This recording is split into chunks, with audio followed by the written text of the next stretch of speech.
Hello. അപ്പോൾ നമുക്ക് പിള്ളേരെ പറ്റിക്കാൻ വേണ്ടി ഒരു ഫുഡ് ഉണ്ടാക്കിയാലോ? അപ്പോൾ സ്പിഗറ്റി ബോളിനേസ് എന്നാണ് ഇതിന് പറയുന്നത്. പേര് ഭയങ്കര കിടിച്ചപ്പൊട്ടാത്ത പേരാണ്.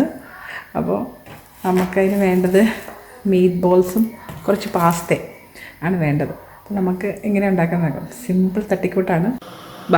അപ്പം നമുക്കൊരു ഹാഫ് ഓണിയൻ അരിഞ്ഞത് എടുത്ത് വെച്ചിട്ടുണ്ട്. പാനിലേക്ക് അതങ്ങ് തട്ടിയിട്ടു. എന്നിട്ട് അതിൻ്റെ കൂടത്തി ഒരു 1.5 സ്പൂൺ ജിഞ്ചർ ഗാർലിക് പേസ്റ്റ്. അപ്പോൾ നിങ്ങൾ വിചാരിക്കും ഞാൻ എണ്ണ ഒഴിക്കുന്നില്ലെന്ന്. അപ്പോൾ എണ്ണയൊന്നുമില്ല, ഡയറക്റ്റ് ഈ സംഭവങ്ങളൊക്കെ അങ്ങ് ഇടുവാണ്.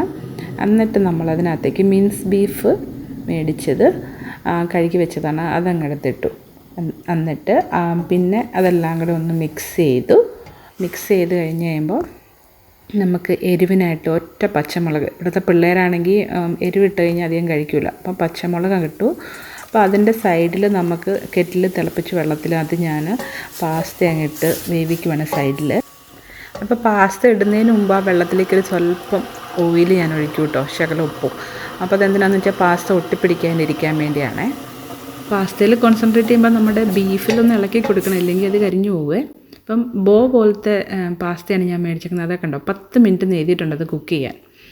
അപ്പം അതിനൊപ്പം മീറ്റ് ബോൾസ് ആണെങ്കിൽ ഇത് സെയിം ബീഫിൻ്റെ തന്നെ മീറ്റ് ബോൾ നമ്മൾ ആൽഡിയിൽ നിന്ന് വാങ്ങിച്ചതാണ്. അപ്പം ഞാൻ അതെന്താ ചെയ്യുന്നതെന്ന് ചോദിച്ചാൽ, നമ്മുടെ ഉണ്ണിയപ്പ ചട്ടിക്കകത്ത് ഞാനത് വറുത്തെടുക്കും. ഇത് കണ്ടോ, ഇപ്പോൾ എണ്ണ ഒഴിക്കാത്തതിൻ്റെ കാര്യം മനസ്സിലായി. ഇതിനകത്തുനിന്ന് എണ്ണ വരുന്ന കണ്ടോ, മീറ്റ് ബോൾസിനകത്തുനിന്ന് നിറച്ച് എണ്ണ വരും.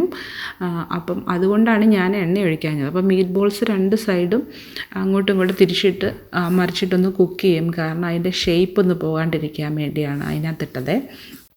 അപ്പം മീറ്റ് ബോൾസ് നമ്മുടെ 2 സൈഡും നന്നായിട്ട് കുക്ക് ചെയ്ത് കഴിഞ്ഞ് കഴിയുമ്പോഴേക്കും നമ്മൾ ഈ മീറ്റ് ബോൾസ് നമ്മൾ ആ മിൻസ് ബീഫ് വേവിക്കാൻ വെച്ചിരുന്നില്ലേ അതിനകത്തേക്ക് അങ്ങ് ആഡ് ചെയ്യും. പാസ്തയുടെ വെള്ളം തിളച്ചു.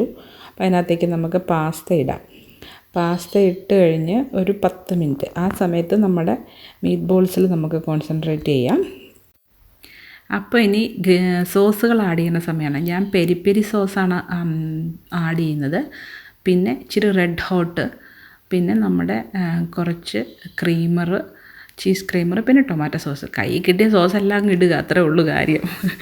അപ്പോൾ അത് ഇട്ട് കഴിഞ്ഞിട്ട് ബീഫിനകത്തേക്ക് ഇത് ഇട്ട് നന്നായിട്ട് ഇളക്കണം. ഇത് കണ്ടോ, എണ്ണ പൊങ്ങി വന്നേക്കുന്നത് കണ്ടോ.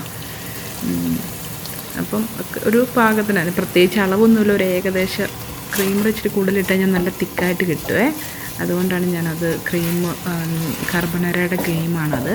അതെല്ലാം വാങ്ങിക്കാൻ കിട്ടും റെഡിമെയ്ഡ് നമുക്ക്. അപ്പോൾ അത് വാങ്ങിച്ചിട്ട് നന്നായിട്ടൊന്ന് മിക്സ് ചെയ്ത് നല്ല അപ്പം അതിൻ്റെ പച്ചപ്പൊക്കെ ഒന്ന് പോയി കഴിയുമ്പോഴേ കേട്ടോ, മീൻസ് ബീഫിനകത്തുനിന്ന് എണ്ണ, അതിൻ്റെ മറ്റേ 2 ബീഫിനകത്തുനിന്നും എണ്ണ ചട്ടികൾ ഉണ്ടോ ഇഷ്ടം പോലെ വരണം. അപ്പം നമ്മൾ വേറെ എണ്ണ ഒഴിക്കേണ്ട ആവശ്യമില്ല. അതുകൊണ്ടാണ് ഞാൻ ആദ്യമേ വേറെ എണ്ണ ഒഴിക്കാഞ്ഞത്. അപ്പം നമ്മുടെ ഉണ്ണിയപ്പ ബീഫും മറ്റേ ബീഫും കൂടെ ഒന്ന് നമുക്ക് ഇച്ചിരി നേരം അടച്ച് വെച്ച് വേവിക്കാം. ഒരു വെന്തതാണ്, ഓൾമോസ്റ്റ് ഒരു 5 മിനിറ്റ് അടച്ച് വെച്ചു കൊണ്ട് അതിൻ്റെ നല്ല കളറൊക്കെ ഇറങ്ങി നല്ല തിക്കായിട്ട് വന്നതുണ്ടോ. അപ്പം വെന്ത് കഴിയുമ്പം അതിനകത്ത് നിന്ന് എണ്ണ തെളിഞ്ഞ് വന്നേക്കെന്ന് നോക്കിയാൽ ഞാൻ ഒരു തുള്ളി എണ്ണ സെപ്പറേറ്റ് ഒഴിച്ചില്ല. അപ്പോൾ ഇത് ഓൾമോസ്റ്റ് റെഡിയായി. ഇനി നമുക്ക് ജസ്റ്റ് ഒന്ന് ഇളക്കിയിട്ട് ബാക്കി മിക്സ് ചെയ്താൽ മതി. അപ്പോൾ ഈ പാസ്തയും റെഡി ആയിട്ടുണ്ട്. അപ്പോഴേക്കും പാസ്ത നന്നായിട്ട് തിളച്ച് 10 മിനിറ്റായി. പക്ഷേ ഈ പാസ്തയും ഈ ബീഫിൻ്റെ മിക്സ്ചറും കൂടെ മിക്സ് ചെയ്യത്തില്ല നമ്മൾ സാധാരണ. അപ്പോൾ സ്പിഗറ്റിക്കകത്ത് എപ്പോഴും എങ്ങനെയാണെന്ന് ഇത് 2 സെപ്പറേറ്റ് വെക്കും. എന്നിട്ട് കഴിക്കാൻ നേരത്ത് അതിൻ്റെ മേളിൽ പാസ്ത എടുത്ത് വെച്ചിട്ട് അതിൻ്റെ മേളിലെടുത്ത് വെച്ചിട്ട് ഇത് ഇട്ട് സെർവ് ചെയ്യുവാണ് പതിവ്. അപ്പോൾ ഇതിനകത്ത് നമുക്ക് ഒരു സാധനം കൂടെ ചേർക്കാനുണ്ട്. അതെന്നാന്ന് വെച്ചാൽ നല്ല ബോ പോലെ ഇരിക്കുന്നത്, കാണാൻ നല്ല രസമുള്ള ടൈപ്പുള്ള പാസ്തയാണ് ഇപ്രാവശ്യം മേടിച്ചേക്കുന്നത്. ഓക്കെ, ചൂടായതുകൊണ്ട്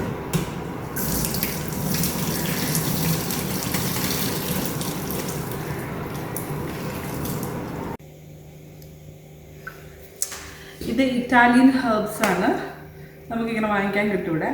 അത് നമുക്ക് മറ്റേ മേളിൽ ഇച്ചിരി സ്പ്രിങ്കിൾ ചെയ്യാം.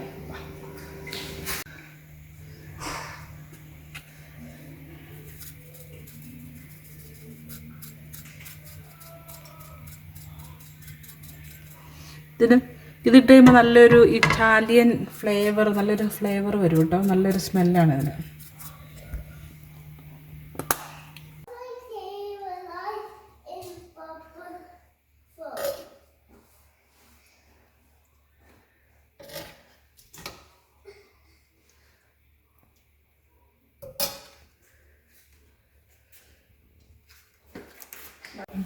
അപ്പോൾ ഇതിങ്ങനെയാണ് സെർവ് ചെയ്യുന്നത്.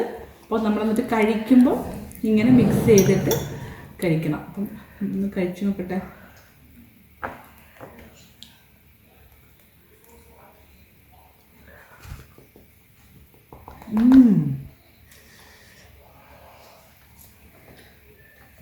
Very nice. നല്ല കിടക്കാച്ചി സാധനം. പാപ്പുവിനൊക്കെ ഇഷ്ടമായി. ഇവർക്കൊക്കെ ഭയങ്കര ഫേവറേറ്റാണത്. അപ്പോൾ നിങ്ങൾ ട്രൈ ചെയ്ത് നോക്കണേ. അപ്പോൾ ഇത് ഇഷ്ടമായെങ്കിൽ ട്രൈ ചെയ്തിട്ട് കമൻറ്റ് ചെയ്യാൻ മറക്കല്ലേ. അപ്പോൾ നമ്മുടെ ചാനൽ ഫസ്റ്റ് ടൈം കാണുന്നവരാണെങ്കിൽ സബ്സ്ക്രൈബ് ചെയ്യാനും മറക്കല്ലേ.